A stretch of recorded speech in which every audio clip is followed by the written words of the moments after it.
All right, let's talk about something we all face every single day, making tough choices. You know that feeling, right? Should you save up for a down payment, or should you book that incredible trip you've been dreaming about? That little bit of friction, that feeling of having to give one thing up to get another, well, that is the absolute heart of economics. So let's really get into this core concept, the trade-off. You've probably heard this phrase before. It's maybe the most famous line in all of economics, and for a really good reason. It perfectly captures the idea that nothing is truly free. Even when no money changes hands, there's always a cost. Economists have a name for this, and it's super important. It's called opportunity cost. That's the value of the next best thing you didn't do. The resource, whether it's time or money or land, that was used for that free lunch could have been used for something else. And that something else, that's the real cost. So, to put a finer point on it, what exactly is a trade-off? Well, it's the simple reality that you can't have your cake and eat it too. Choosing more of one thing by definition means you get less of another. I love how the source material puts it. You cannot move left and right at the same time. It's just not possible. And this friction, this trade-off, is a constant force in every decision we make, from the tiny ones like what to have for breakfast, all the way up to massive business strategies. Now, to make this idea really concrete, we're not going to just stick with theory. Let's look at how this plays out in the real world. We're going to dive into one specific industry where these choices are constant, they're everywhere, and the stakes are incredibly high: tourism.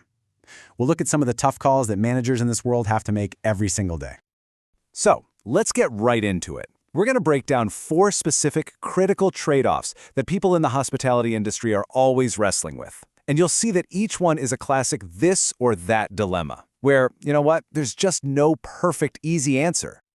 Okay, dilemma number 1, the big clash between volume and experience. I want you to picture a gorgeous, historic city, maybe like Venice. The city decides to let in more and more of those gigantic cruise ships. What happens? Well, in the short term, you absolutely get a surge in revenue. More tourists, more money. That looks like a huge win on the balance sheet. But what are you trading away? You're giving up the tranquility, that unique, magical atmosphere. You're sacrificing the very thing that made people want to visit in the first place. It's a perfect, almost tragic example of how you can accidentally destroy your own product in the pursuit of profit. Next up, we have that age-old conflict, growth versus nature. Imagine a stunning, untouched coastline.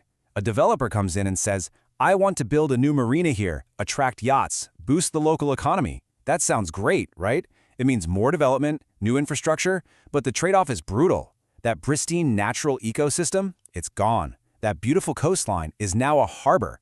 It's a stark, binary choice, and I think it's perfectly summed up as concrete versus coral. One literally paves over the other.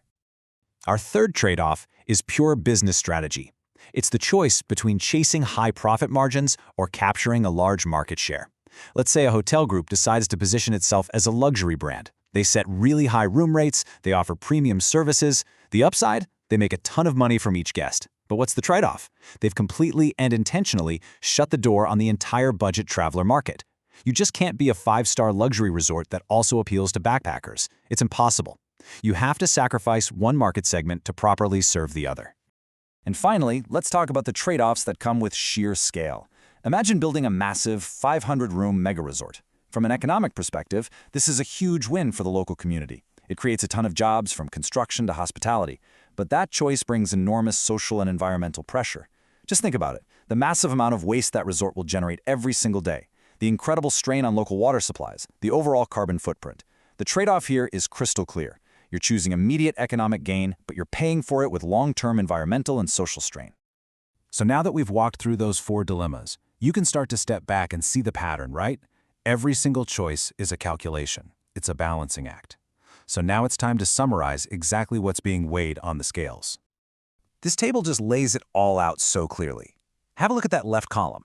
Every single one of those choices looks like a positive, a no-brainer business move. But then look at the right column. That's the inevitable cost.